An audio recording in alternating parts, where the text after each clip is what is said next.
Well, every action star has its franchise or its trilogy. And with Chuck Norris, we had Missing It in Action. So I recently went through all three Missing in Action films.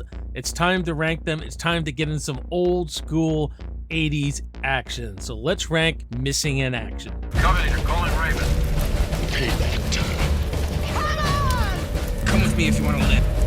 You just don't turn it off! Welcome back to the channel, everyone. My name is Jason. This is Backtrack Cinema, and thank you for joining me today for a ranking of all three Missing in Action films. Obviously, it's Chuck Norris month, as I've been letting you guys all know this.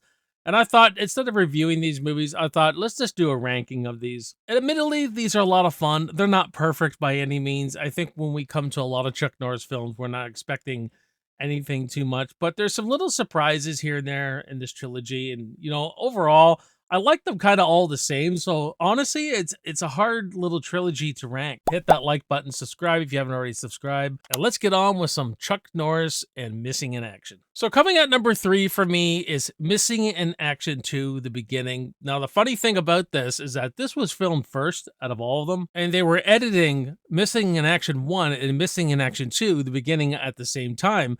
This was originally intended to be the first one, but you know, the guys at Canon Films, they liked what we know as Missing in Action, that is directed by Joseph Zito.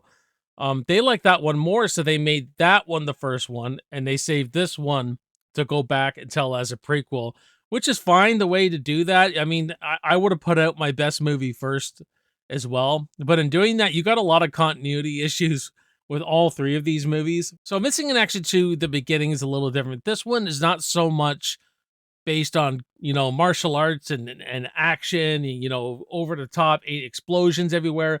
This was more of a lesson on building tension, a little bit more dramatic, because we get to find out what happened to Braddock in Vietnam. He was missing in action for 10 years. He was a prisoner of war, all that stuff with his team and everything like that. You see him in a battle at the beginning of the movie, and they all get captured and everything. And you got a pretty good villain here with Colonel Yin, and he's pushing Braddock to admitting the signing this paper that he's of war crimes and all that stuff. And it's all about the, you know, that, like I said, building that tension and what they're doing to all his men for him to be pushed, right? There's a psychological aspect to this movie. It's just, it takes a long time to get to the action. The pacing's not off. It's just a little slow to get to that point. You know what I mean? But when the action kicks up, it's awesome. There's a man-on-man fight in the third act between Norris and Colonel Yin, and it's awesome. It's one of my favorite Chuck Norris fights, honestly. It's really good stuff there. You see guys being torched on fire. You see them playing Russian roulette with each other. You know what I mean? Just getting into their minds. You see him trying to push Braddock every chance he gets. One scene that's very memorable is where he hangs him upside down. They put a rat in a bag over Chuck Norris's face, and Chuck Norris has you think the rat's eating his face, but Chuck Norris just freaking bites the shit out of the rat and kills this rat. That's memorable. That would have been pretty graphic at the time. And, you know, admittedly, I know I only watched this movie about a couple years ago for the first time, along with the first one, Missing in Action. Missing in Action to me was always the third movie. That's the one I grew up with. That was my experience, right? But so this one's just a different flavor. You may really like it for that. You may not like it for that so much. But I think this is the highest rated Rotten Tomatoes score, actually, from the critics, is Missing in Action 2. And I could see why. The acting's a little better. It's more dramatic. It's more of a slow burn. There's a little more character development in it. Not that what you'd expect out of a movie like this. And Chuck Norris's acting is actually quite, I think it's not too bad in this. He actually goes through a little bit more emotions than your average movie with Chuck Norris. So it just sits here really because I think I just enjoyed the other two a little bit more. Coming at number 2 is Braddock, Missing in Action 3. Now, Missing in Action 3 is the one I grew up with. This is almost exactly the copy I had when I was a kid. So this is what I think of when I think of the Missing in Action franchise, right? And I think it's a really good, I think it's the best action movie out of all three of them. Continuity, again, is all over the place. It starts off in 1972 with the fall of Saigon. He has a Vietnamese wife, and he thinks she died, so he just takes off. He gets injured, and he has to go back years and years later, 1988 now. He has to launch a one-man mission to go back into Vietnam to get his wife and son. The government, the CIA, all won't do nothing about it. It's a one-man army against a movie with some old school action in it. Great action in it, I think. And there is a really cool relationship between him and his son. There's a pretty dramatic moment where the colonel shoots his wife, and then it's just him and his son, and he's got to get his son out of there with all these other children. But you see how him and his son are really estranged at the beginning. And throughout the movie, him and his son, Van, they get closer and closer together. If you're just in the mood for some Chuck Norris action, this is the missing in action movie to put on. I mean, like the action was really, really good in this. It has, some great one-liners. Real famous one-liner where he goes, "I don't step on toes, I step on necks." Don't step on any toes. I don't step on toes. I step on necks. Classic Chuck Norris one-liner if you like all the one-liners and all that stuff. I think the score is pretty good too. The music's pretty good in this movie. But you just get to see Chuck Norris go from situation to situation to situation and trying to save all these kids, which is admirable, right?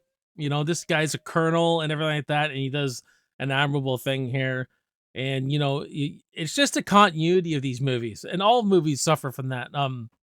Except for the first one, because that's the first one we see. 2 and 3 have some continuity issues. If they would have made all 3 of these movies meld together and had like, this is where we are, this is where we want to take them, I think you could have had a really kick-ass trilogy from a story point of view and everything like that. But it is what it is. It's Chuck Norris. Get some action in on you, it's good, right? So coming at number 1, as you all know, is the original Missing in Action. So this one's directed by Joseph Zito. Right after Friday the 13th Part 4, I think he did this one. And like I said, I didn't grow up with this one. This was always one of those Chuck Norris movies I always heard of, I always knew of, but never watched. And this is probably my 3rd time now going through all 3 of these movies. And you could always tell, like, this one's just going to grow on you more and more and more, I think. And I really like this one. I mean, we got to give it a little credit, don't we? This was a year before Rambo 2, and it almost has the same plot line. But it's its own thing at the same time. You know what? Chuck Norris, Colonel Braddock, he wants to go back to Vietnam and prove that, the Vietnam's government's lying, that there are American POWs there. And he launches his mission to go get them and bring them back to the embassy. The plot lines of Rambo 2 in this are very similar, but both of them stand on its own. I mean, Rambo 2 is awesome, right? It's got a much bigger budget. It's got more style to it. I want to say this is more the B movie version of that plot line, but Missing in Action still is quite good. Like I like Missing in Action 1 and Rambo 2 for different reasons, but you know what I mean? It'd be a great double feature. Rambo 2 and Missing in Action, right? But you got to give Missing in Action credit. Like I said, this came out a year earlier. And I think it's just a plot line. There was a lot of stuff going on at the time with the politics and the government and all that this storyline, I think everyone would want to do and make it into an action movie. So I think it was just there was a lot of discussions of that back then in those times. We start off with a really good flashback scene of a battle sequence and how Chuck Norris got captured and everything like that. Then it goes into our modern times. We see him waking up in a hotel and he decides to prove that there are American POWs still in Vietnam. There's a lot of sequences where he's got to find out where these men are so he can launch this mission. I think it drags in the middle a little, where it's just him getting his weapons, finding out where these POWs are, all things that are kind of important, but I think they could have done it a little quicker. We got to meet a character who gets all his guns with him, where he rents a boat from him and all that kind of stuff. Meanwhile, Colonel Braddock is constantly getting attacked by people trying to kill him and all that kind of stuff. So there's enough action in this, and the 3rd act is really good. Some great action, iconic scene of him coming out of the water in slow-mo, and shooting all the guys and everything. The water boat scene where they're on the boat, all that action is really, really good.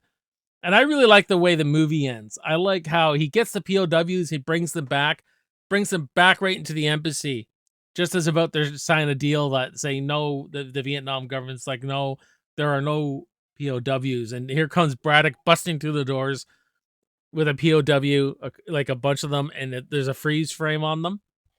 I think it ends really great and the credits roll right. But it's a movie that I think out of all of them has the most cohesive story. This is the first one, so we meet all the characters that have to do with his past and everything. But when we get to the second movie, the colonel's completely different, and this is where it gets confusing. And in the 3rd movie, where he has a wife and all that, the continuity just goes all over the place. So if you just watch this one on its own, You know, it's a cohesive story and it's a lot of fun. And I just appreciate all the old school action, all the old school stunts, the explosions. I mean, you can tell this is all real stuff, real stunt work, real pyrotechnics, you know, practical effects, all that kind of stuff. When you watch 80s action, 70s action, 90s action, you know, when before CGI, you get a different kind of experience on all this. So I really, really dig this. And I dig the character of Braddock, Chuck Norris. Maybe not one of my, not my favorite Chuck Norris character, obviously, but I really dig these three movies. I think they're a lot of fun. That's where I sit with all three of these movies, guys. They really sit in all the same rating for me. They're all solid C plus, all of them. All three of these movies, you know what I mean? They're not the greatest, I would say, but they're good. And Chuck Norris, I kind of like look at a little differently. I don't expect a lot of acting from the guy. I expect, you know, solid action films, and that's kind of what you get here. What do you guys think of Missing in Action? Let me know in the comments. We'll have a great discussion of Missing in Action. I really appreciate you all joining me for this ranking. Thank you very much for watching and all that. There's your next video to watch. Go down the rabbit holes, I always say, especially in the action genre. I'll see you next time. My name is Jason. You're watching Backtrack Cinema, and I will see you in the movies. Cheers.